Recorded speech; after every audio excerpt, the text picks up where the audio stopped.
Құрметті оқырмандар, каналыма қош келдіңіздер. Қазақ тіл каналының дамуына үлес қосып жатқан әрбір жанға алғысым шексіз.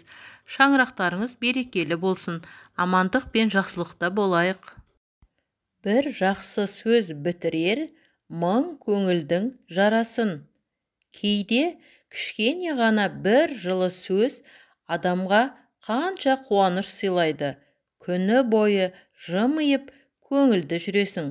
Сондықтан бір-бірімізге жылы-жылы сөйлеп жүрейік, сабырлы жандар. Адамның шашқаны емес, тергені, алғаны емес, бергені қалады. Бақ деген құс ұшады да кетеді, тақ деген түс кіреді де кетеді, байлық деген мұз ериді де кетеді, мәңгілік қалатын адал іс. Жастығым өтті деп не керек уайым ғып, жігіттік дегенің қарттыққа дайындық. Жылама, о досым, жігіттік тәмам деп, жыла сен қарттыққа дайындық жаман деп.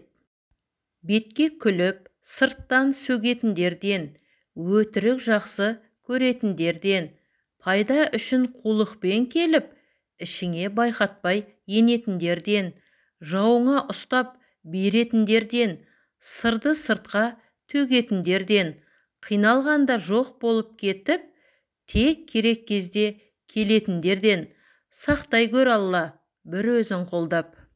Мейірім кеткен заманда, жақсыда барау жаманда, Алладан сұрасаң, алақан жайма адамға.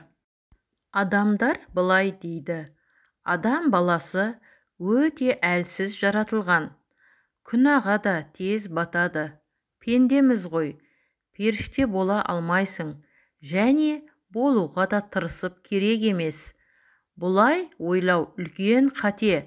Адам періште болу үшін жақсы өмірге тырысу керек емес. Керісінше, бүгін кешегі күннен де жақсы өмір сүруге, жақсы жаққа өзгеруге тырысу. Міне, өмірдегі әрбір адамның міндеті осы.